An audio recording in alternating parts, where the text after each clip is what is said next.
it in the keys? The fingertips that reach out to touch them? The string that begs to be bent? Or is it in the notes on a page? A foot to a pedal?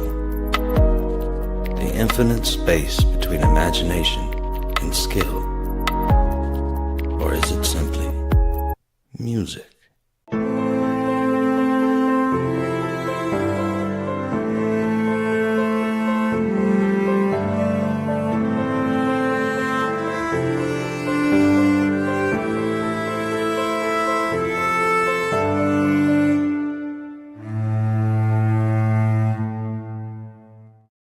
Well, welcome everyone to the Art of Mastery 13th Note podcast. I'm Jeff Spike Long, your host. And today we have an incredible guest that's going to help us explore someone we dearly love with our heart. This is Derek Fuller of Fan Halen, and we are going to talk about the art of Edward. Thank you for being on with us, Derek. How are you doing, sir? I'm doing amazing. Thank you. It's my pleasure. Yeah, it's so good to see you and talk with you. I've been following you for almost a decade now. And like I said, previously when I saw you on that TV show, The World's Greatest Tribute Band, I was really surprised, but in a way not, because I can just tell the fun and the passion that you put into this. So let's get started let's just get to know you a little bit. Okay, so sure. Give me an idea, the K through 12 years, how did you get involved and got interested in music as a kid? Yeah, it's the old cliche. I had an older brother. Awesome. He's 5 years older than I, and he was all into rock music, Black Sabbath, Led Zeppelin, all those guys. Yep. And as a younger brother, I was highly influenced by him, and that's how I got into it. And he played drums, by the way, and I ended up playing guitar. So maybe you've heard something like that before. Right. So how old were you when you picked up the guitar? I had just turned 15. Okay. So kind of a late bloomer. Right. And at this time, were you aware of Van Halen music? I was not. Okay. My big influences were Ace Frehley and Joe Perry and Ted Nugent.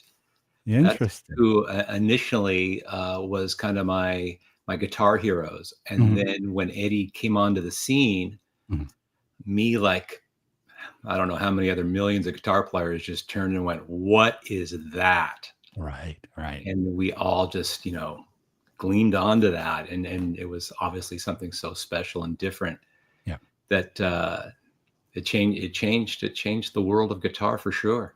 Sure. Absolutely. How old were you when you heard this? When you I was probably 15. 15. Okay. So it was right when you got your guitar and you started going down to, you and I have very similar path on that. As a matter of fact, I was 14. Yeah. My schoolmate in the front of the schoolyard go, "You got to hear this band," and press, the little recorder, just like, you see in the lawyer's office. Yeah. So, Van Halen 1 came on, Running with the Devil came on, of course, Eruption followed, right? And just like what you described, we were just dumbfounded. What was this?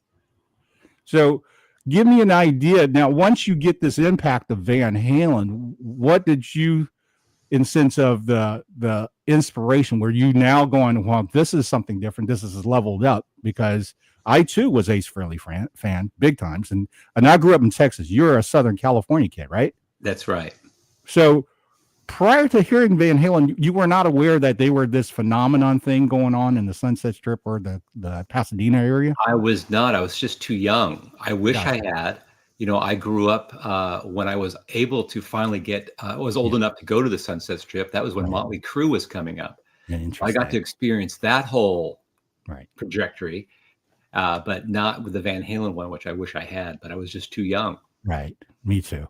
And at this point, when you start to develop your guitar chops and so forth, did you end up being one of those California bands doing the Sunset Strip and things of that nature? Absolutely did all that. Okay. You remember your name of the bands that you did this with? Sure. We had the two biggest ones, and when I say big, we didn't do much of anything, but it was Swindler and Siren. Siren was first, and then we went to Swindler. Yeah. And we, Yeah. we played all the clubs, the Troubadour, all of them. Right. Gazaris, did it all. Right. And was your brother with you, or you play with someone else? He was not. No, he Yeah. kind of got himself out of music, which was a Oh, disappointment for me because I right. was kind of looking forward to that. Yeah. He was actually in a band that was quite popular. In fact, the guitar player of that band was a big Eddie Van Halen fan, and he taught me most of those Van Halen licks early on. Right. He was probably 4 years older than me. Gotcha. And he was just a huge Eddie guy. Yep. And he would, every lick that he would learn, I would beg him to teach me. Sure. And then my friends, I would play it in front of my friends, and they would all want me to teach it to them. That's how it all went. Right. Yeah. Yeah. Back then there was no YouTube, no special lessons that you can buy off a book to learn Ed. You kind Yeah. of figure And it back out. then too, I might add, back there was 4 really huge guitar players in LA at the time. You had obviously Edward, you had Randy Rhoads, Yeah. you had George Lynch, and then a guy that not a lot of people know because he never made it famous, unfortunately, was Jimmy Bates. And he played in a band called Stormer. And if you ever see some of the old pictures of Van Halen playing at the clubs, Yeah. up on the marquee, you often see Stormer. Wow. And this guy was also a phenomenal guitar player. Amazing. He was one of those guys that played it upside down, where the high E was on top and the low E was on bottom. Right. And he was also just an amazing, amazing guitar player. Well, my guitar player I'll say protege or teacher, I should say, the gentleman who kind of taught me and was a huge Eddie fan, he would take me to go see Stormer and take me to see rehearsals. And we would ask him to play Van Halen stuff all the time. And it was, so I got some up close advantage of seeing how some of this was performed by somebody who was really proficient.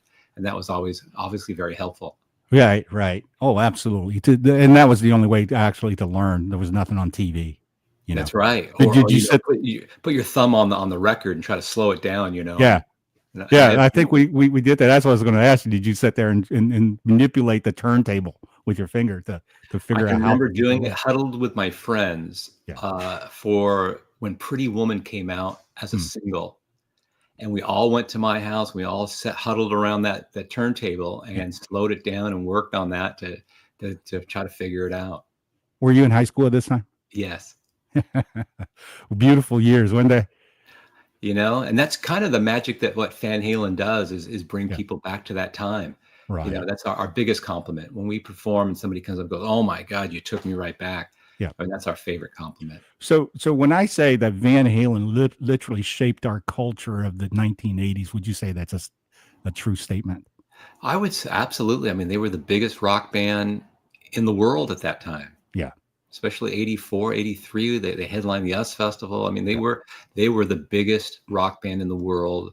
And, they're just, we could go on and on about that band and how amazing they were, where they infused this pop sensibility with David's background, with Edward and his brothers, jam cream-esque type of musicianship. And it just made this beautiful thing. Right. No question. So at this time, while you're developing yourself as a guitar player, becoming an artist, how much time were you putting into on your daily practices? A ton. Yeah. Yeah. And you read about Alex talking about his brother and saying he would go out and have, partying and come home at 3 a.m. and Edward's still playing. Right. I was certainly of that mindset that I wanted to practice. And when you're passionate about something, it doesn't feel like work. It doesn't feel like a grind. Right. And then when you hear yourself improving, it just motivates you more. Oh, no question. Yes. And let me ask you this. Do you remember, did you read the April 1980 Guitar Player magazine? Of course. I remember seeing it at our local music store up on the shelf and going, "Whoa." Yeah. They had pictures of his hands and showing you a little bit what he does. Yes. Like, oh man, this was like I don't want to say a Bible, but close to it. Oh, it was close to it. No doubt. I've often said that to a lot of people that in my formative years, Guitar Player magazine was the Bible. Yep. For guitar players, especially when April came out in 1980 and you see him on that Van Halen 2 outfit and that cover story in the depth that he discussed. That's right. Changed me, No doubt. Yeah. Did you ever get into carving up your stuff? No, I mean, not really, not like that. I mean, Yeah. he was a scientist. He was a Dr. Frankenstein, Right. Care. He didn't care. He just didn't care about messing up anything. It was all about chasing that tone and getting the sound and feel that he wanted, and he was willing to do whatever it took to do it. So no, I never got to that level. I mean, that was pretty insane. And at that point where you're developing your chop and so forth, what was your go-to guitar? My first good guitar was a Gibson Les Paul, and I guess this was probably, I bought this with the Joe Perry, Ace Frehley, Ted Nugent background. Although Ted didn't play, but he played a Gibson certainly. Right. And that was kind of my first guitar, and then I bought the gentleman by Carl Sandoval. Yes. Who worked at Charvel, who made the black and yellow Bumblebee. I went to him and had him make me a guitar. Oh, wow. So that was my, once the Van Halen influence hit me, I went to him and had him make me it was a Blue Star guitar with initially a Fender tremolo system. And then I upgraded it to a Kahler. Wow. Yeah. It was a whole nother story. Sure. And this is what, early 80s? Yeah. I was still in high school when I had that guitar made. No kidding. So was Carl on his own at that point, or was he still making it out of his garage? That's incredible that you got a Carl Sandoval guitar from those days. Did you keep it? I have it now. I decided to, as a young 18-year-old, probably, I decided I think I'll do a repaint on it. So I painted it pink with white polka dots. Because that was the 80s thing to do. Sure. And it's a horrible paint job, but I still have everything. And I've reached out and spoken with Carl about it, and I thought about maybe just taking it back to Carl and having him put it back together to its original glory. Right. And I think it's worth it. I mean, right now everybody reveres all the work that Carl's done. I've had 2 Carl guitars. Oh, wonderful! And they're incredible craftsmanship. Polka dot ones, or what did you get? Yeah, I got. Well, the first one I got was actually the Randy, polka dot, and I loved it. But I didn't want the Randy look, so I got a hold of Carl and I said, "Hey, make me this, but make it cherry sunburst with a split maple flame." Nice. Yeah, and on YouTube, if you go to Carl's channel, you see him talking about that guitar. That's my guitar. Oh, cool! Yeah. I'll definitely check that out. Yeah. So Southern California, I lived there for about 20 years. So just kind of, I get the vibe. I get just the richness of the history of the Strip. And I firmly believe Van Halen is the inception, the cornerstone of hair bands. If it wasn't for them, somebody would have taken the job, I'm sure, but it was them, right? And that sound. Back then, there was no internet. There was no, any kind of system to get music out other than just music distribution through record stores. So by the time you heard something from Van Halen, we didn't get it for probably 4 to 6 months in Texas. So we're kind of always, behind the 8 ball on getting what's fresh. And when you hear stuff from that era, it was just, wow. Then, of course, like you said, there was Crew that came after. Then, of course, just a whole slew of bands all the way until the grunge thing killed it. Right. Yes. So were you working original music this entire time during the 80s? No, not the entire time. I worked it until I was probably about 22. Mm-hmm. And at that point, I decided, this life of rock and roll, rich and fame, drugs, sex, and all that stuff was probably not going to happen. Uh-huh. And I got married, and I went and got my degree, and I went and had children, and I kind of put the guitar aside. Yeah. For quite a while. No kidding. Wow. Until in fact, the gentleman who taught me how to play guitar growing up called me and said, "Hey, I'm getting the band back together. Are you interested?" The whole cliche, "Hey, the band's getting back together." Sure. And my children were a little older at that point, probably in high school. And I said, "Yeah, I am interested." Right. And that's what kind of brought me back in, and I haven't stopped since then. You had over a decade layoff? Yeah, I would say so. No kidding. And was it hard to get ramped up again? No, again, it's a passion, so Yep. it wasn't that hard. Okay. And the idea of doing a Van Halen tribute band, it didn't materialize for a long time. There was Right. another Van Halen tribute band called the Atomic Punks, Yes. who I'd go see, and I thought they were fantastic. Yeah. And we were playing a party at my house, and my brother was on drums, and I said, "Hey, this year we're going to play only Van Halen." And he's like, "What? No, are you crazy?" I go, "No, we're doing it." And that was the springboard. Right. Wow. And you know, I remember Atomic Punks, and I remember Bart, and this was Yeah. one of the earliest so-called the all-inclusive one band show type of act, That's right. right? And then Co-Gen showed up, FM station. I remember that, and that was the Kiss, you know. And we didn't know the word tribute at that time. Right, There right. was no such thing. I right? also saw the Doors tribute band at the Coach House with Oh, Dave Brock, yeah, his band, or very early on, right. and it really impressed me. And I thought to myself, "Wow, this really you really get a sense of what it might have been like to Right. see Jim Morrison in Oh, a small club," and that right. also was another spark of tribute bands for me, and going, "Wow, this is really something." Right. Wow. Yeah, those things Wild that Child. paved the way, no doubt. Yeah. What was that? Wild Child is Wild Child, yes. they've been around for, I don't know, 45 years. I mean, they've Oh, been they've around. been around, yeah, because I remember seeing ads in them in like Rock City News and things like that. Yeah, and Yeah. they're still out there doing it. Yeah. Well, once you're good at it, why not, right? Yeah, if the crowd keeps coming. Yes, yes. Because I mean, I think the original tribute I would say for a celebrity musical act was probably Elvis. You I know, would say so. You had Beatlemania, and you had Beatlemania, that was another. I actually remember Jimmy Poe, who played George Harrison for Beatlemania. He was in LA, and they do a lot of Beatle. That's one of the things about the Beatle thing about how they would interchange parts. Have you ever noticed that? you Like, for instance, Jimmy Poe, who played George Harrison, would do Rain, and then he would do Beatlemania.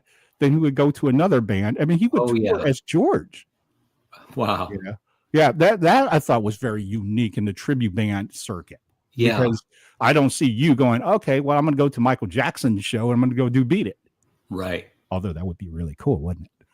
I could do it. Yeah, I know you could. That's the great part about it. So let's get to in your musical training as a kid. I mean, I knew you were influenced by your older brother's music and so forth. Was there anything else like classical music, jazz, piano lessons, or anything like that in your life? There was guitar lessons Okay. where I went to a very formidable teacher early on. Yeah. And he taught me the modes, of course, scales, and those types of things, just to get an understanding of the instrument.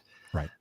It was all about rock and roll for me. Okay. I had no interest in learning classical or Yeah. flamenco guitar, although I like it and love it. Right. It was just about rock and roll for me. So that kind of was the foundation, I guess, learning from this gentleman. And then that was really it as far as my formal training. Right. And when Ed came out, started playing keyboards. Okay. Of course, the first was Cradle of Rock, but we didn't really hear keyboard, That's right? right. And as a matter of fact, I had no idea it was a Wurlitzer on the Marshall until I read it. Yeah. And then I was like, really? Then I listened back to it. I go, oh, that's not guitar, right? It could be very deceiving the way he brings up sounds. But when stuff like Jump came out, you know, that became such a hit for them. What was your take on, at that point, that shift, the Van Halen sound going to keyboard? I don't think it made a difference to me. I just thought it was great music. Of course, he's got a great guitar solo on Jump. Yeah. So it did. I wasn't like, hey, what are you doing? Why is Edward playing keyboards? It just it was just great music, and I was a fan of it for sure. I didn't say, man, I wish he would just play guitar at all. Yeah. Well, I didn't either. As a matter of fact, I liked it enough that I went out and bought a keyboard Nice. because of Ed. Yeah. And at that time, I was a jazz bass player at college. So you can see that made a huge influence, because it wasn't because of Jump. It was really because of I'll Wait. I'll Wait to me was the unsung hero hit on that record. I just love what Dave did with it, Yeah. And who actually wrote, I think, who wrote the lyrics? Mike McDonald's on it. Yes. Yeah, he wrote part of that. But, it's hard to say because the music business. You can have a bunch of guys writing something and somebody gets a payoff $1,000. You'll never see his name on anything. That's true. Right? I mean, look at Bark at the Moon. Now we know the true story about Bark at the Moon. You're kind of like going, wow, how vicious is this business? Right. Right. Yeah. Right. And that's the thing, I followed Van Halen very closely, especially from 78 to 85. Right before they broke up, Yeah. Did you go see them live during this period? Yes, I saw them in 79, 80, 81, 82, 3, and 84. So out of that so-called the evolution of Van Halen, what was your opinion of the most Van Halen of that span? What represented the band to you the best? Well, my first concert was the Van Halen 2 tour. I didn't go see the Van Halen 1 tour, and I'm kicking myself every day when I think about it. Right. I could have, They played at Anaheim Stadium with Boston. My brother was there. I was not. I'd already seen Kiss at Anaheim Stadium before that, the Destroyer tour, which he took me to. So I could have. I just didn't know who Van Halen really was at the time, or I just wasn't.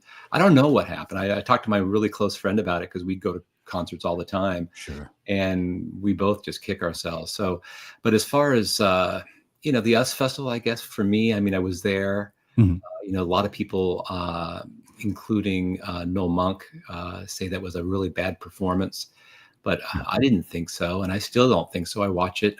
Were they on some, were they drinking and having some fun? Yeah, but it was just Van Halen, and Dave still was on a 6-foot riser doing the splits. I don't know how wasted you'd be to be able to do that, but I still think that was, I look back at that as something that was really amazing, and what a great experience to be able to actually live it. Yeah, the US Festival. I also second that opinion. I thought the show was pretty good. And I've seen a lot of Van Halen shows and bootlegs of Van Halen. So I don't understand why people always say that they kind of cheaped out and got too wasted and Dave ranted. I mean, Dave always rants. Exactly right. Yeah. So he's doing his shtick. Always. And it's the same every night. If you like, he comes to Houston, he'll play 2-3 nights in a row. And it's the same. I forgot the words. I'm going to bang your girlfriend tonight. Exactly the right. Show. I caught on to that very quick, just as you did, because I'd go to multiple shows as well. Yeah. And, he's doing the same thing. It's a choreograph here, So he was a smart guy. Yes, absolutely. So one of the things that always I think made Van Halen different is that there's a level of bravado, level of athleticism, and level of the devil may care, right? It's just, we're going for it, and we're going to do this, and whether you like it or not, you're going to go with us. Yeah. Right. So how did you embody that spirit? Yeah, I was just talking about it. We played a show this past weekend in Venice Beach, California, and I brought the gentleman who plays Toshi from the Jimmy Kimmel show. I met him in Tokyo about 2 or 3 weeks ago, and I invited him to the show, and I also invited Niels Lozauer, who is a legend in rock photography, and was one of Van Halen's main photographers. He loves the band, so I invited them. And the set list we put together was not our typical greatest hits set list. And I was mentioning to somebody, I was saying, I will never shy away from playing Edward's most difficult songs. Yeah, it's a challenge. I may not always get them right. I may mess them up, but I will never shy away from it. Right. And I just want to go for it, Right. And it's like, for me, it's like, I have to do it. Something drives me. Interesting. So we played truly the 2 most difficult Van Halen songs to perform. We played them that night, and I'm playing them in front of somebody who I admire. I'm like, I mess them up, but I'm going for it. Yes. And what were the name of the songs? Sure. I'm the One and Hang 'em High. Yeah. Oh, great tunes. I love it. Yeah. Love it. Yeah. Ever do something that's so offbeat, like Could This Be Magic? Yes, and definitely that would be just Dave would be doing it. We haven't talked about we like the interlude to Ice Cream Man that we were going to have him do a little Could This Be Magic on his own. Yeah. I wouldn't play slide guitar, I don't think, Yeah. but we've talked about it. We played around with it, but Yeah. we've done some stuff, really cool stuff like Let's Get Rockin', Let's which Get is Rockin'. one of their first demo, off the first demo stuff. It finally turned into Out of Space, I think is the Yeah. new title for it. But we do stuff like that, just like we're playing Pasadena, or oh man, we're playing some old school stuff here, and see if Right. anybody gets it. How cool. Yeah, Yeah. it's fun. Yeah. You did some deep dive to pull that out, no doubt. Yeah, Yeah. it was a lot of fun, and people were the real Van Halen fans were like, Sure. wow. Right. One more story about playing in Pasadena, if you don't mind. It was Sure. we played. Greg Renoff wrote a great book about Van Halen, about the backyard party days and the rise of Van Halen. Yeah. And he had us perform at the book party, the book release party in Mm-hmm. Pasadena. And he invited anybody and everybody who was involved with the book, who gave input, and other people too that were there at the time when Van Halen became this backyard party and rose to the world stage. And it was a little, as you could imagine, for me and the band, like, we're going to be compared to these people who really know Van Halen. Yeah. And to our, we're so happy to hear that they were like, you brought us right back. This was amazing. And even people like Michael Anthony's brother was like, wow. And Mark Stone, that's where we met him for the first time. He was Van Halen's original bass player. And they were all quite impressed. And they were like, man, that is the biggest compliment we could ever get. Right. That's awesome. Yeah. I mean, it's no easy feat to do, Edward. There's no question about it. And let's talk a little bit about becoming Edward in character. Is there a special prep that you do before a show to get into that headspace? I don't think it's a special prep. It's a special prep every single day of my life to be able to play like him. And let me kind of preface that I don't think I play like him. I don't think anybody plays like Edward. Edward is a one of a kind, a master. And the way that what I tell people who actually come up to me after a show and goes, man, you're just as good as Edward. And I thank you. That's very nice. What a beautiful compliment. Right. But what I tell them in most cases that the Edward is the Van Gogh, Edward is the Michelangelo. Yes. And all I am is a paint by numbers. I just kind of fill in. I watch what he does. I see where he puts his finger, and I just put it in. Oh, this is I'm painting the Mona Lisa, and I'm putting the number 4 is beige, okay, and number 5 is dark brown, and I'll fill those things in, and I can get it to sound somewhat like Van Halen. But obviously, I'm nowhere near. When people also say, "Hey, well, you're just as good as Van Halen," I say, well, I'm wearing a wig and playing at the Yamava Casino. If I was really as good as Van Halen, I would be playing the Los Angeles Forum, the Kia Forum, Well, as a fan of you, I would say that you do a stellar job of giving us the Edward experience. I'm humbled. And I fully understand what you're saying in regards to Ed being the quintessential artist. However, it's I use this analogy a lot. Edward Van Halen's like Bruce Lee. He created a way, which is Jukundo, right? Yeah. Ed created a certain phrasing, or certain spots of guitar player that has a different timing to it, a different attitude to it. It wasn't always and one in that 4 pocket thing that we were so used to. That's right. So, and this is where I've always found intriguing about the art of how he composed. Of course, Alex's book, Brothers, really shed a lot of light in regards to their formative years. Heck, if I was a professional musician at 10 years old with my dad, of course I was going to be great. Yeah. But we never knew that. We just knew, he took piano lessons. He was at a Long Beach competition. That's right. And I was in the piano business. I represented Steinways and Kawai Yamaha at top levels. And I knew what it took to win those contests. For him to not sight read and kind of wing it and win it, that is talent beyond. But then his dad is great, right? We only got a snip of Big Bad Bill clarinet. If dad thought that was lame and subpar, man, just how good was dad when he was on? and Yeah, then having absolutely. Al and Ed growing up, watching and looking at this. There's no doubt that he was born with some very, very special gift, and then he put the work behind it Yeah. to make it into what it became. Yeah.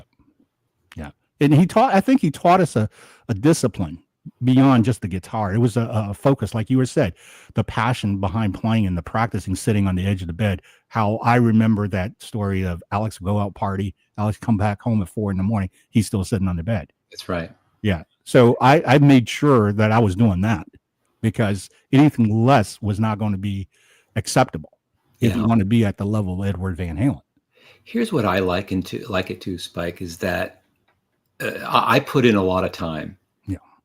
And it's the 10,000 hour rule to be an expert, to be a master of anything. You have to put in the time. Yeah. And I find it when people ask me, well, do you, or even my children who will hear me playing, Dad, do you playing the same licks or same, and what I tell them is that, can you imagine how many free throws Kobe Bryant shot in his lifetime? Yes. Over and over again at that free throw line, till it felt just like a natural way it left his hand, and how he envisioned. That's the time and effort that goes into playing the guitar, where and the other big advice I like to give people is to be able to master anything, or especially the guitar, I should say, is you have to learn to play with your ears and not your eyes. Meaning you've got so many hours under your hands and your fingers that just becomes natural, and you don't have to think. Yeah. You start to play with your ears, where you're playing. What I like to do when I'm performing live is just like I'm playing with a record. I'm just playing along with the Van Halen record. I hear the drums, I hear the bass, I hear the vocals. I'm hearing everything. I'm hearing my guitar, and I'm just playing along. So my mix in my monitor is this. I try to get it as just like a record. I don't want the guitar too high. I don't want the bass too high. I just want everything just perfect. So I'm just playing along and not having to think, not allowing my brain to interfere. Well, I have to look at my fingers and go, what notes do I need to hit? You got to get beyond that to master anything. You master this instrument to where it's just natural. And even if you get distracted, which of course in a live setting and live concert, you get distracted a lot. Yeah. But your hands know where to go. They just because you're listening, you're watching, and you see something that's happening. A girl's doing something crazy over here, and you're just listening. Oh, okay. And that's that's the level you get to be able to play the stuff where it sounds organic and it sounds, like someone's not trying. Right. Yeah, it has to be that muscle response without having to think and then apply. That's right. I'm 100%. It's exactly how you describe it. It's like Kobe Bryant. If you watch Kobe play, that the level of mastery he has on the court, it's so levels above other people on the court. Yeah, and he if you followed Kobe at all or heard him speak, he talks about how the time and effort that he would put in. He was born obviously just like Edward with an amazing talent. Yeah. But he worked so hard at it. He said, well, if I wake up at 4 a.m. and I go to the gym or I go to shoot baskets, I can be finished by 11, have lunch, and then go to the team practice. I've practiced twice as much as anybody else, and I can get that much better. So he saw that the work ethic that's required to get to a certain level or to a higher level. He understood that, and he was all about it. Yes. And in especially that Redeem Team documentary, it really showed how his influence just rippled through that entire team. Everybody's out going partying. He's going to the gym at 4:30 in the morning. That's right. And the greatness requires that kind of attention, that kind of passion, love, and it has to come from your heart. Yeah. And I believe, and I see that in you when you play. Then that's the beauty of it, and that's the thing where I think the Fan Halen tribute comes out, giving that intention, that kind of energy, really gives us the authentic Van Halen experience. Because for folks who never seen Van Halen during those days. And we see a lot on social media, especially when they post about Sammy versus Dave, right? Yeah, yeah. And you just kind of wonder, people are slamming Dave because of what he's bringing today. But if you were there in 81, fair warning. And that to me is the quintessential where there wasn't enough money to be fat cats. There was enough money to make things happen. They still live with their mom and dad, by the way, the brothers. Yeah, exactly. And they just got, Ed just got with Valerie not too long after that, right? And Dave was not quite, it's all about me yet. All right. And then I don't slam Dave. I've met Dave. I'm out with Dave. He seems to be very nice. That's why I don't understand how he would be so different. But at the same time, I know that, even like family members, they're the most behaved in public.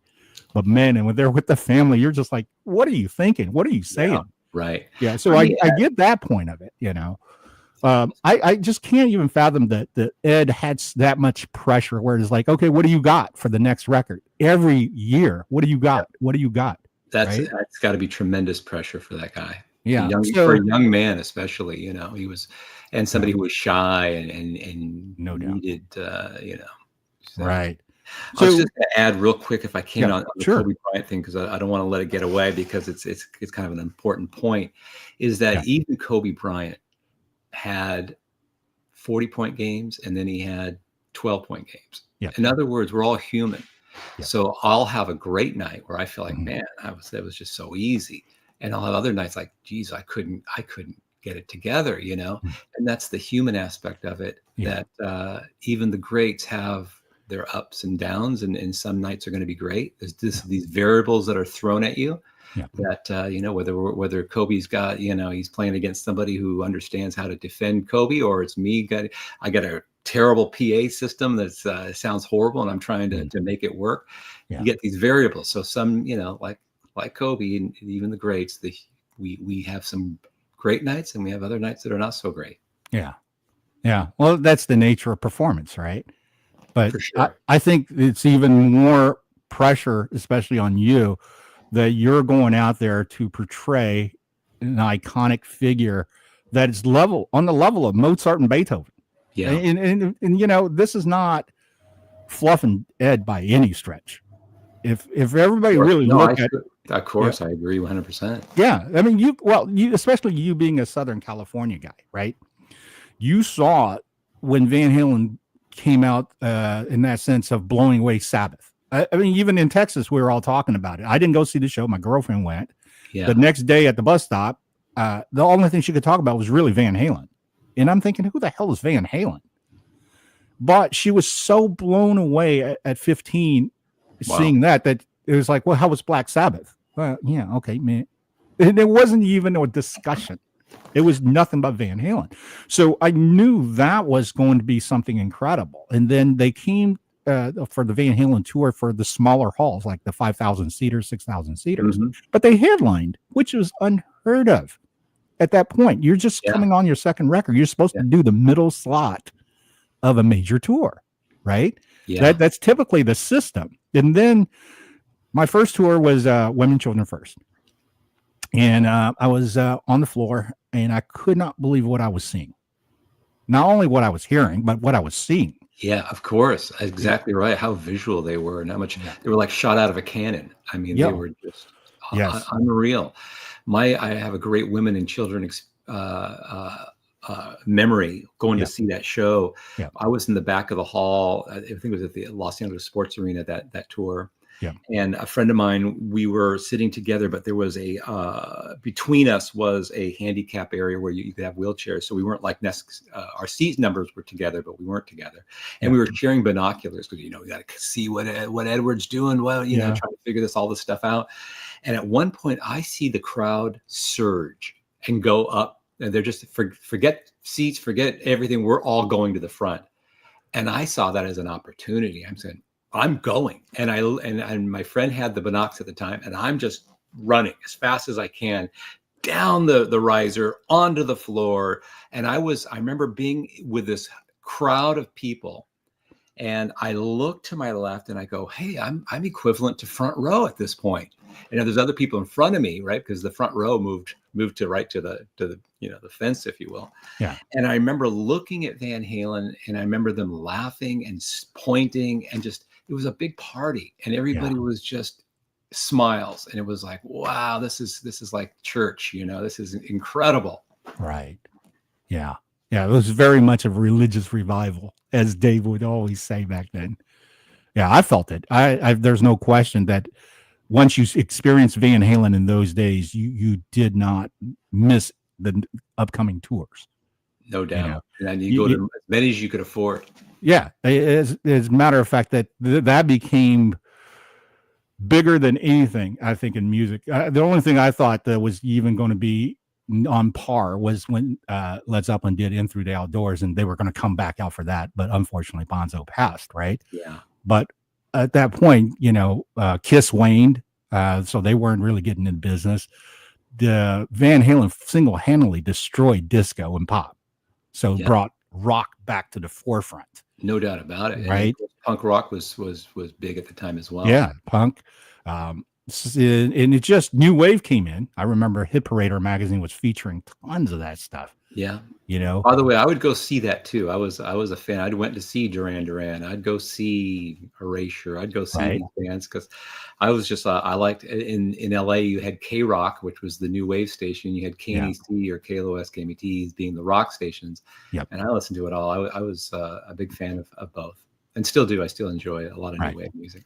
Yeah, I grew into liking it. At that time, it was Van Halen or die. Well, then there was Rush, but that's an entirely different thing. Yes. But so let's talk about Ed a little bit more in depth now. Okay. Yeah. When you're now honing in your chops to develop Van Halen and in your Edward persona, what did you find was the most difficult on copying Edward? I would say the timing, his timing, which is not always, as we talked about, just straightforward. Yeah. Trying to get that under my fingers and understanding that and how that works, how it's a 1 and 2 and 3 and 4 and starting at a weird spot, right? Those types of things. Of course, I'm the one having the swing, and understanding that and how that all works. So that was probably the biggest challenge, I would say. Yeah. In trying to emulate him and his sound and the way that he plays. Right. And at this point, when you were putting the band together, I'm assuming that there was a lot of hours put together with the group in the sense of getting it going, fine tuning the songs, getting the show discussion and all that. Can you give us a glimpse of those times? Yeah, there was a ton of, you gotta find the right people who are just as passionate, and that can, that's one of the biggest challenges. They're just not, trying to mail it in or don't really understand what Van Halen is and trying to, well, that's close enough. Oh, no. That's not what a tribute band is. Right. We are impersonators. We are, actors, as it were. Yeah. And so it takes a lot of work and a lot of effort and a lot of willingness to put in the time to do that. And we certainly do. And the funny thing too, and I was also just mentioning this recently, was that we never stop. We never stop trying to improve the show or trying to improve something that we're doing to be more authentic and more closer to what Van Halen did. So we're always looking to incorporate that. Or if we hear somebody say, hey, why don't you try it this way? I remember Dave, or we'll go to YouTube, or we'll go, stop what we're doing and listen to, okay, that's what he's doing. And that's another thing that once you start playing this so often, right? I mean, Van Halen's going on 20 years. Wow. You start playing, you start playing things that are comfortable. And once you go back and listen, you go, oh, yeah, that's right. That's not quite exactly, it kind of evolves a little bit, and you start getting comfortable in playing it a certain way, and you have to kind of go back. What I love to do, and this is just kind of a dorky thing, if you will. I love to play along in my headphones with Ed.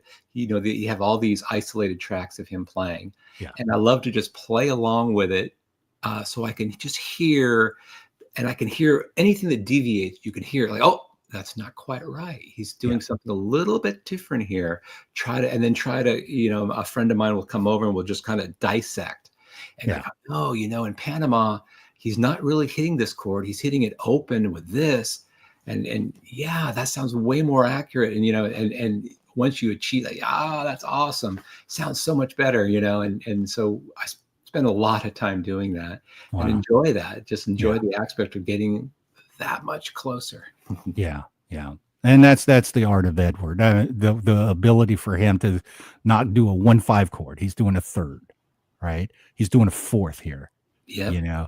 And that's the beauty. I remember that article in the 80s guitar player talking about you can't play a 9th chord in distortion.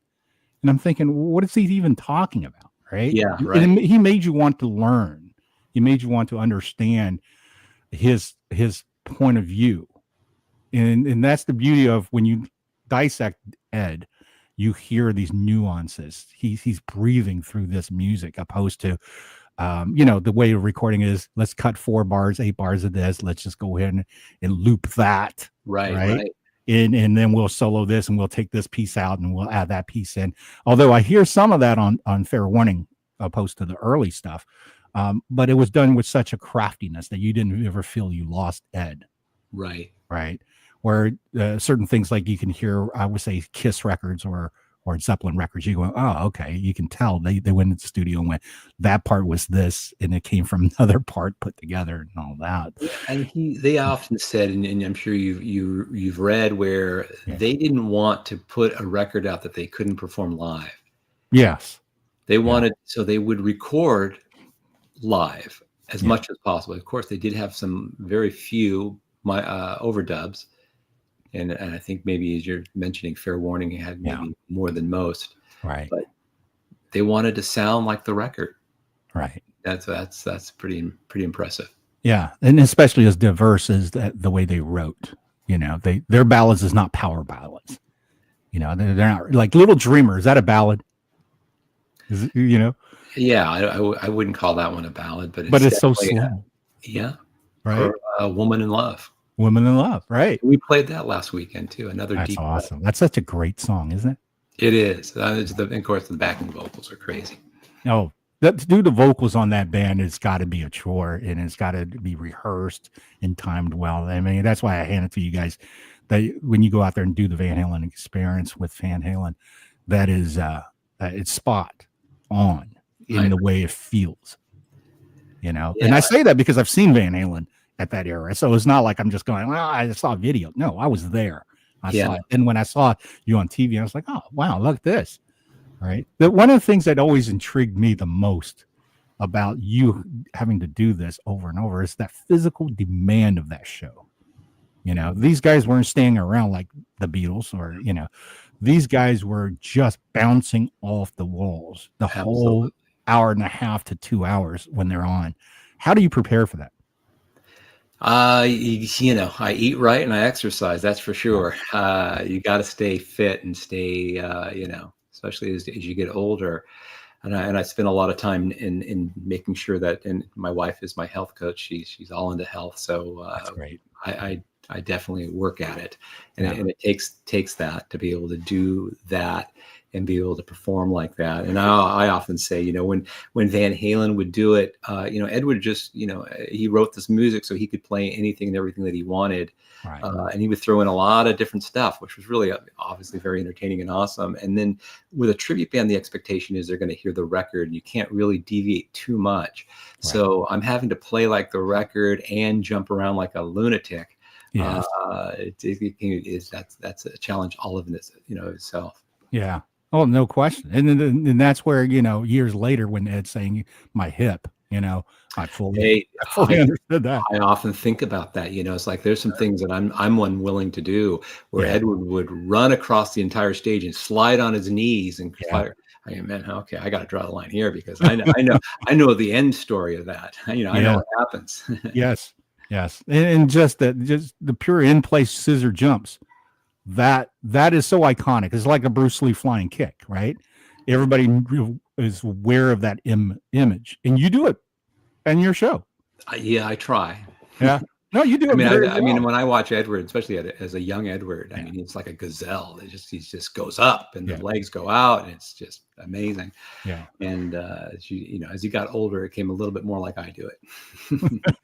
Well, I don't blame you. You know, you can't jump full throttle in I think at our age, you know. And when I say our age, I know it's not in the 20s like the way Ed was. And that's another thing that I've always, when I see Ed back then, and especially photos, this dude was so ripped. He had a body like Bruce Lee. Yeah. I mean, he had the whole package. He had the amazing hair, the perfect rock guitar player hair, a very handsome young man, great body, and this talent. I mean, it was the whole thing, man. It was incredible. Yeah. And that's the irony behind that. You know, Dave talks about training for the tour. Ed never talks about training ever. No. You know, I don't know what was it that he did to make him so ripped? Because he had to do something. You can't, you know what I mean? And I'm assuming his diet wasn't great, because you see him eating McDonald's and eating, you know, and we know he drank, and we know he did some other stuff. Yeah. How did he stay in such great shape? I have no clue. Yeah. Well, genetics. For that's sure. But now, having to hear from Al talking about how Ed's consumption was beyond human, that part blows my mind in regards to he could do more than anybody and wake up fresh the next day. You know, and just and be on stage and play that stuff and have that type of I don't know how you do it. Right. And their tours weren't 6 weeks. Their tours were months and months. No doubt.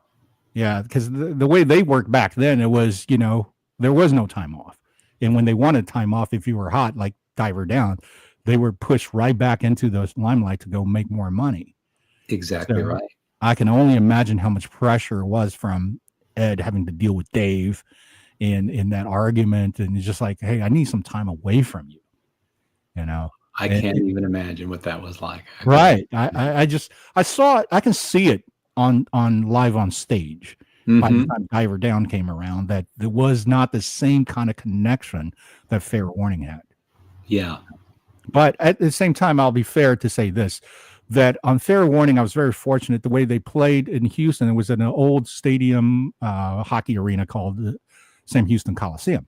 And the way they set up the mains on that floor, there was a space on one side, basically to let up, go on stage and stuff like that, prep area. Yeah. And there was about a box 6 to 8 seats that was never sold because of that reason, because it was right par on the main line. So I've come to learn that as soon as the house light goes down, you can rush it and get to that spot. And I'm literally standing right next to the riser on Mike's side, right? So when Ed comes running up, jumping and playing guitar, looking at me from that riser, we're talking about 4 feet from Eddie.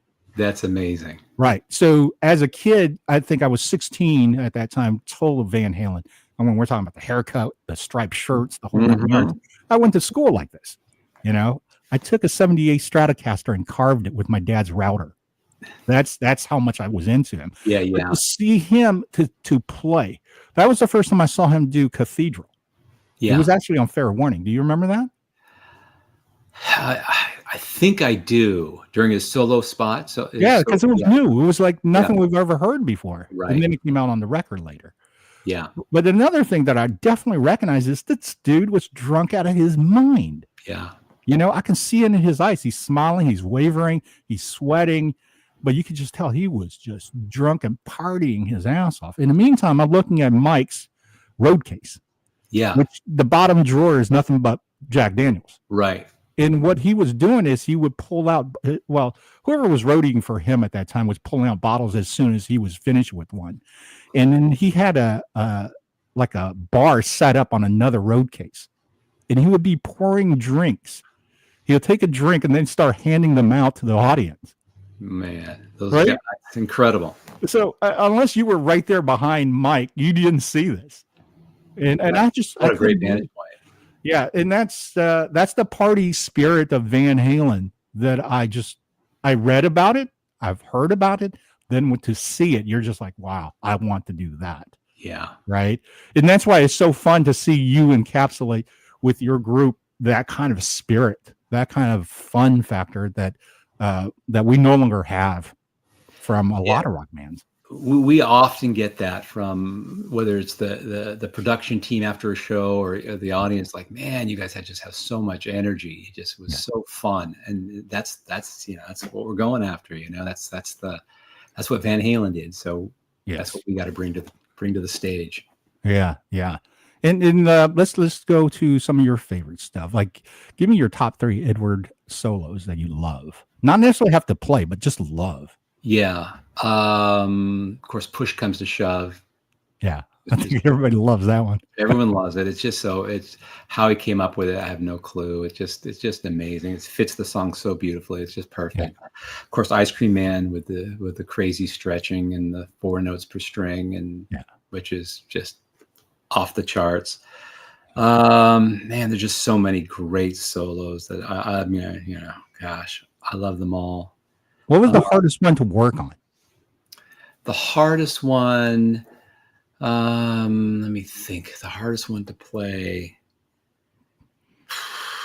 Gosh, it's not on the top of them. Then they're all hard. Okay, let me just say that. Right. They're all hard, especially to get right and to get to the feel right. You know what I mean? Yeah. And I work at it every day to try to get closer to it because it's always elusive. It's like chasing this ghost, Yeah. But they're all very, very hard. I guess Ice Cream Man is one of the hardest ones, just to that first riff, and it's quite rewarding to play that, and then you immediately get a response from the crowd because the music stops, and that's just that, and you usually hear you hear that. There's something interesting about the way Ed plays that I love, where he's not, let's just say the very first note of Hot for Teachers solo, it says, he's not hitting a perfect note.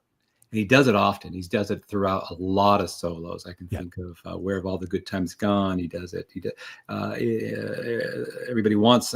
He does a lot of this little odd. It's a little quirky. It's a little, and if you listen just to Hot for Teacher in that first bend, and he goes down, and I try to emulate that. I hear it, I'm like, I'm waiting for it. So I want to make sure I nail it. So it's just those little things, those little subtle things that he did that is so different that you wouldn't expect, and so I get off on playing it like that and making it sound like that. Yeah. Ed's stretching and bends has some another dimension to it a lot of times. Like he'll bend a note a full step, and then you hear it come back to that full step to a full and a quarter semitone almost. Yeah. And that semitone seems off, but it's not. Right. He does that in fulls in the very beginning of that. And that first bend goes up and then goes way, just like, well, it's a little, but it's like he always said, if it sounds good, it is good. And that was his philosophy. Yeah. Didn't mean it had to be, correct. You call it theory. Theory is not exact. No, as a matter of fact, that's one of the things I've definitely was influenced heavily on from Ed, is that once I learned my theory, it's literally, okay, now you know what your rules are, put them away. Yeah. Let's play something where you feel it with your heart, your spirit, and let's go with what you know naturally with your hand. And let's go with that for start, right? Yep. So I think that was one of the key factors for guitar players our era growing up, having Edward Van Halen as our mentor, is that he taught us not to be so rigid about the way it has to be. And I'll say this, we get a lot of the Randy Rhoads, Eddie Van Halen comparison for the last 40, 50 years, right? And everybody's always saying Randy is such a great guitar player. He's so far above Ed. And I wanted to say this out loud, and I want to get your opinion of this, is that Randy is a great guitar player, but if you listen to Randy Quiet Riot records, it was not so good. He's not the composer that Ed is. He's a schooled, methodical guitarist because he knows his theory well, and he was given a great medium with Ozzy to showcase that. However, without Edward Van Halen's influence from 78 and 79, I don't think Randy would have played those fills in between the N1s in the 4 and 1. Yeah. That's uniquely Edward Van Halen. And then, of course, first turnaround on the solo, then second turnaround, here's a dive bomb, third turnaround, here's the tap going up, and then finale to the solo. That's Edward Van Halen. And I didn't hear Randy do any of this on Quiet Riot. So your thoughts? Yeah, I concur. You even have Eddie talking about it, where he says, "What do you think about Randy?" He says, well, if it wasn't for me, he wouldn't be doing most of that stuff. So I think he's probably right. Randy is obviously a phenomenal guitar player and a great songwriter and composer for sure. But is he as organic sounding? Like you can listen to the isolated tracks of Randy, and that really kind of exposes some of the things that he didn't do as well. Even his vibrato, I don't think is as pleasing to the ear as you hear it on when it's blended with the music. You don't hear it as much, but when it's isolated and you can hear it. I remember sharing one of the YouTubes of Randy isolated track to a friend. Listen to his vibrato. It's a little unpleasing a little bit to the ear. It's a little bit erratic. And it was anyway. So I do have, I'm in agreement with you in some cases, but I wouldn't take anything away from Randy. He was one of my favorites and certainly a phenomenal guitar player, but was he Eddie Van Halen now? Right. I concur. I love those 2 records he did with Ozzy. I think it was perfect platform for him. Yep. Perfect. It really was. Yeah. And what's interesting too is that Edward Van Halen effect tour, that 80s. And I went back and listened to the records that, like, for instance, Journey, for instance, Jefferson Starship, a lot of, even Toto. You hear Edward in every guitar player's chops when Ed became the thing, right? And a lot of people didn't grow up in that area, don't understand that.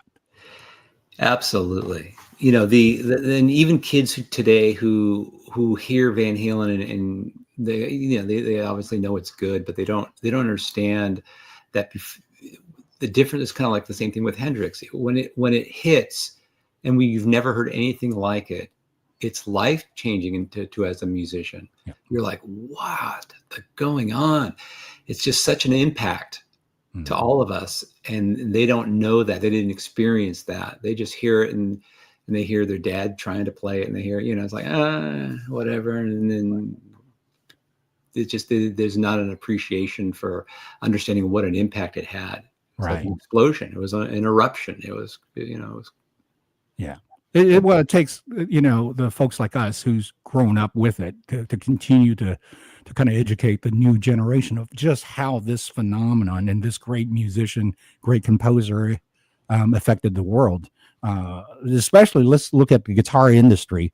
There were no super strats until Edward Van Halen showed up. And once that showed up, every company, I'm saying every company, including Gibson, changed their ways of making guitar because of Edward Van Halen. No doubt about it. Yeah. Slap a tremolo on a Les Paul. My first Les Paul is a 72 custom. And by the time 1981 rolled around, 82 rolled around, I'm trying to carve it to put a Floyd on it. And fortunately, I had a guy who did my setup in a music store. He says, no, don't do that. Don't do that. And I go, well, I want to be, I need to work because I would start to go and get jobs. So he turned me on to Kaler. And this is first year Kaler in 83. Yeah. When they showed up in NAMM, I had no idea what it was. And then I became a Kaler fan and so forth as well. But it was so instrumental in regards to how we all start to approach the guitar. It didn't have to be this $3,000 thing anymore. It literally could be a neck from Warmoth, a body from Boogie, or a body from, Mighty Mite, right? And we slap a pickup on and some kind of locking trim, and off we went. And virtually every guitar player in every club that I've seen was playing a guitar like that. Virtually everyone. Once in a while, you get to see somebody still playing a Les Paul or Explorer, but wow, the amount of Stratocaster with a single pup was rampant at that point. Yeah, there's been nobody since then has had such an impact to the instrument. Yeah, not on that level. Not on that level. I mean, there's Yeah. been some amazing guitar players, certainly, but not to where it changes manufacturing and saying, "Hey, we need to get on Right. the bandwagon." I mean, that's just that in of itself is just mind-boggling. No question. And then of course the Brown sound. Everybody talked about the Brown sound. Everybody had the impression that it was the Variac, right? And of course, Ed told fibs. You know, you Yeah. turn it down, you turn it up. He didn't give a straight answer because realistically, you know what? You and I both know that we can put Ed on any amp. He's going to sound like Ed. Exactly right. Right. So the Brown sound, it's just a matter of what mood are you in that day to consider that to be Brown. That's You know? right. It's as they say, it is like chasing a ghost to try to get that tone because it's 90% Edward, and I mean the litmus test or the proof is in 1977. There's bootlegs of Van Halen playing at the Whiskey. Yeah. He's using the exact same amp he is using on the record, and they don't sound anywhere alike. So you have this whole studio magic that's happening with Don Landy and doing what he does, the production, and you know it has this tone that everybody's chasing that's impossible to get out of any amp and without Eddie's hands. So it's and I find and since I try to play like him, I concentrate on that a lot. Yeah. I can get most things I play through. People go, "Wow, that sounds amazing!" I'm like, yeah. It's a lot of the way we're playing it. It's not has anything to do with what that amp is. Or if I try to sell something on Reverb or something, I'll play a video of me playing it, and it'll sell pretty quick because it sounds like Van Halen. Like, wow, this thing sounds. I got to buy this. Sure. Yeah, and interestingly that. For me as well, that to get that Brown sound, I had a Music Man 50 watt, and I realized if you just put delay and wet it, you can get that Brown sound. Yeah, so it wasn't that magical, I thought, and especially later on buying Marshalls and start to test between the JMP Supers and versus the JCMs and so forth, that you can get different eras of Eddie from doing that. Yeah. At the same time. Just changing a few things, you can immediately not sound like Ed, right? So the overall, I thought, especially the evolution of Ed's sound from 78, and then of course when Sammy came in, 5150 sound was entirely different. Oh, no doubt. Right, and literally that I was thinking, what did he do? Just went with an EMG and processors because it just also sounded different, and it wasn't just cold because when Ed plays, it wasn't cold. No. Right. But other people can play that setup and it would just sound sterile and cold. And that's the beauty. That was an epiphany for me on how well Ed understood what he wanted. Right. 5150 was a pop record in my book because it was not really dark. There wasn't angst about that. You can hear the happiness of that record. Yeah, no doubt. And when that tour happened, and that's when Eat 'Em and Smile came out at the same time with Steve Vai and Sheehan and Bissonette. I didn't go to the Van Halen tour, even though I was such a huge Van Halen fan. I went to the Eat 'Em and Smile tour, and I went twice. Yeah, because the like you said, just the feel of that record was more Van Halen than the Van Halen record. Yeah, to me, with Yankee Rose, that was to me was much more Van Halen than Dreams, of course. Yeah.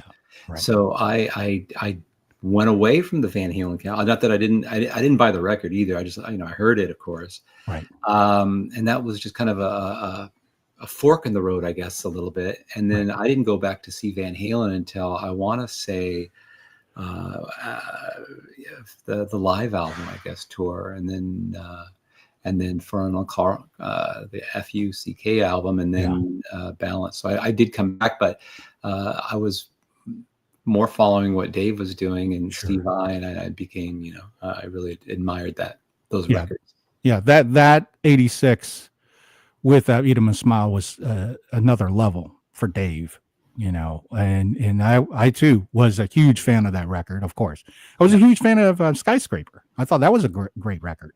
Yeah, but then you can see that they start to fall off.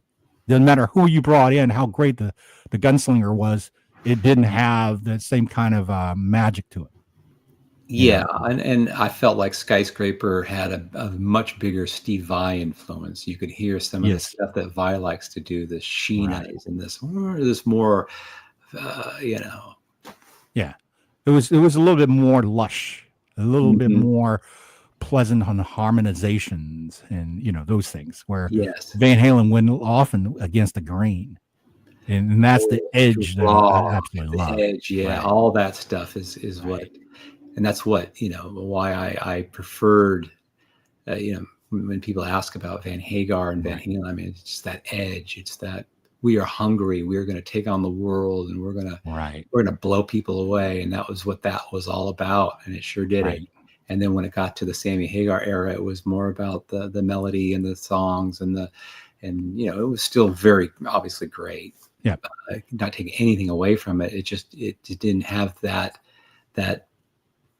edge. Yeah. It's huge difference. Yeah. It's no different than, let's say, Gabriel leaving Genesis, and then Genesis become the three man pop group.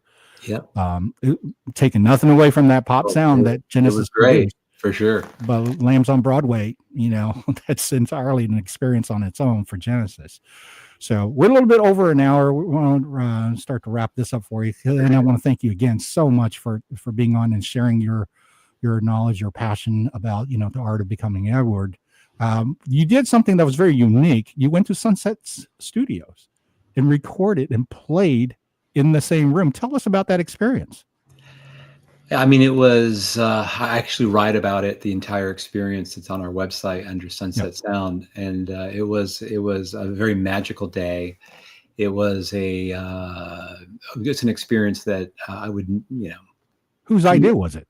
What's that? Whose idea was it? It was the amp builder, David Lang, was donating an amp to the studio, one of his amps. Yeah. And they said, we're doing a Van Halen thing this month. Edward had recently passed, and we're just doing this Van Halen thing. And we'd like to do some recording. Do you know anybody who could play like Eddie? So he said, I know a guy. So he called me up. Right. And initially I thought I was just going to play Eruption, which would be great. Okay, I'll just go in there and so I'll work on it. And I had gone, and I know this is going to sound sacrilegious, but I've gone digital because we travel so much, right? Sure. So I can't lug amps around on airplanes. Right. So it just makes life easier. So I had to kind of go, okay, I need to play through an amp again, get that feel and practice this and get it ready. And it was like the next day, right? It was like, hey, can you come in tomorrow? And it was a whole, I got to write a lot of in depth about it on my website, but it was a wonderful experience. It was a lot of pressure because I know what the guitar community can be pretty rough, and I always say there's guys that always think that they can play this stuff better than anybody else, and it's just this weird competitive thing. Yeah. And I always liken it to like these guys who sit in their bedrooms and behind their computer screens and their keyboards and right. talk silliness. I liken it to these guys are like guys who go to the driving range for golf and just hit off their tees all day long and start to hit the ball straighter and longer and start to think, hey, I'm a golfer. I can really do this. And start to critique other golfers but when you get out on the course, it's a completely different, you got high grass, low grass, you got sand traps, you got water, you got, greens, and you got, anyway, so I liken it to that. So it was a little bit of pressure knowing that I'm going to be, scrutinized, that I'm going to be playing in Edward's spot exactly. I mean, I literally stood in the exact same spot. And there was a whole lot of challenges on it. You're playing with an amp that's not capable of providing that tone initially, and then you have no lights on, and you have it was just a whole thing. And then thrown at, hey, we want you to play a little piece of every song off the first record, and you've not prepared anything. You're just going for it, and having to come up with it in your head as you're playing it, where you're going to go next and how you're going to transition. And it was a whole thing, but I would never, I would have done it again in a heartbeat. It was just an honor to be able to do it and be chosen to do it and to be able to do it. it's something I'll never forget, and I'll always cherish for sure. Yeah, that's an awesome experience, no doubt. And I'll put the link to your website to the post. This will air on Sunday on redpills.tv, and that audience is going to be, just be blown away, I think, by all this. Let me ask you this to wrap all this up. Have you ever met any of the Van Halen family? I have met Michael.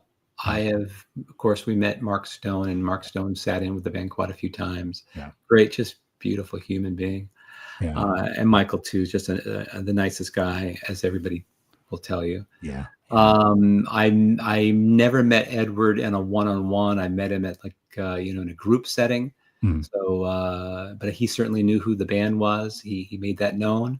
He loved the name of Fan Halen. He made that very well known. And I appreciate that a lot. Never met Dave, and never really met Alex. I went to his book signing thing here in Culver City, California, where he sat with us for an hour talking about the book and stuff. That was a great experience because we never heard Alex talk so much, Right. So that was pretty cool. But never really met Edward or Alex or Dave one-on-one. No Wolfie either. Nope. Yeah. I think Wolfie is the MVP of that band, especially without Wolf, we would not had the last album, the last 3 tours, the last decade. No doubt about it. And what I always say, and of course, and maybe this will eventually happen. I don't know, but there's nobody who could step into those shoes except Wolfie.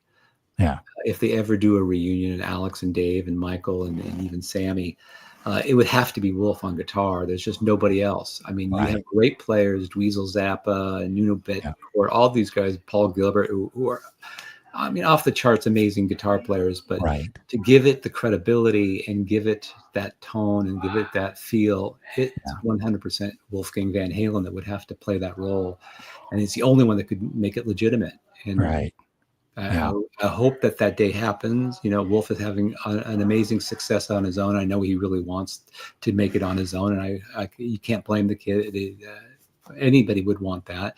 They want to ride their father's. Like he says, I don't want to play Panama for the rest of my life. I get it. Yeah. But if they ever decide to pull a reunion off, that would be the only one that could really legitimize it and make it really special. Yeah. Yeah. That's right. Yeah. What did you think about Al's book, Brothers? I enjoyed it a lot. I mean, any little glimpse, anything you can get from, that you just didn't know is, but he does rely a lot on other things that we've read already. So that was the only thing I would say. It would have been great if he just stuck to his story and not necessarily what somebody else had once written about Edward, which we already had written. We'd read it, so that's the only thing. But I enjoyed it a lot. I loved listening to it, the audiobook, because he's reading it. So you get the inflections and you get his emotion that when he's talking about some of this stuff. So that was a great book, another just insight to the band that we just didn't have. It's just so awesome. Right, agreed. Especially hearing Al reading the book, that was a real treat to hear. Sure. His just recollection. You could hear the emotions from him. Sure. So when Ed passed, you remember the moment when you heard it? Oh, for sure. Yeah. I get the chills thinking about it. Yeah. I do. It was. I remember just my first immediate response. I just on my Facebook page, and I just put a black square. That was it. It's like it was just a bummer. And then, because I do what I do, a lot of people reaching out, and and I felt a little funny about it. Right, this is nothing to do with me, of course. Yeah. And I remember writing a post about it and just saying, "Hey, thank you to all the people who's reached out." And of course, this has nothing to do with me. This is somebody who touched us all, and it's a huge loss. And it was very, very impactful. I remember, and one other story I'll share with you. I was on the phone with one of my closest friends, and we both kind of start breaking down. Like we both like, "Hey, I gotta go. We gotta go. We're just gonna be silly and cry all over the place." So it was, I don't know the man, and it was when he died, it was very impactful. Yeah, me too. And it's interesting, isn't it? We don't really know the man, and yet we embrace him so close to our hearts. Yeah. And he definitely, in my formative years, there's a huge part of the band, but there was that cornerstone of paradigm in regards to hard work, about focus, about trying things that is not the norm, and believe in yourself. All these things came from Edward Van Halen. Yeah. And this is where I think as long as there's music on this planet, Edward Van Halen will always be alive, because there's guys and gals like us who understand what he brought to the table. That's why we see violinists doing Eruption, right? That's exactly right. Yeah. And I couldn't, be more happier that a gentleman like you has dedicated yourself to the art, to play his music, his style, and his memory and his energy and all that. That to us is, even though it's not Ed anymore, it's a photo album, if you will, almost, for us to still enjoy that moment, that energy, and I want to thank you very much, Derek, for doing that for all of us. No, man, I appreciate that a lot. It is a labor of love. It's something that we're just so passionate about doing. Some people don't get it, right? They don't understand why, you guys are talented musicians. Why would you do what you're doing? This, cosplay or pretending like somebody else. They just don't understand it. And I try to explain it like this. I said, think about it's just entertainment. So you have, let's say, the Queen movie where Ravi Malek plays Freddie Mercury, or you have Jamie Foxx playing Ray Charles, or you have Austin Butler playing Elvis Presley in the movies. And by the way, some of these have won Academy Awards for their role. It's entertaining. You go there and you get lost in it, you enjoy it, and you see it on the big screen. Well, we're doing exactly that, but we're doing it live on stage. It's entertainment. Yeah. And people seem to really enjoy it. And, the crowds continue to get bigger. And as we lose, like we lost Brian Wilson, right, very recently, we'll never get to hear him and perform this music ever again. And this allows you to experience it. Obviously not to that level, because no tribute band will ever get to the level of any band in their prime. Right. But at least will get you close enough where you can go, oh yeah, this is good stuff. Yeah. So yeah, no question. Hey, God bless, man. You're traveling the world. You're showcasing this great, incredible piece of music history, and you're doing it well. Thank you. I greatly appreciate that. Many props for you. Stand by. I'm going to say goodbye to everyone. Thank you for tuning in to Art of Mastery, especially here with Derek Van Halen, who is just share with us some of the most incredible memories, as well as techniques and skills of how to approach the art of Edward. Stay tuned on to our next, and thank you again for tuning in. And we'll see you on the next Art of Mastery. Thanks, Derek. My pleasure.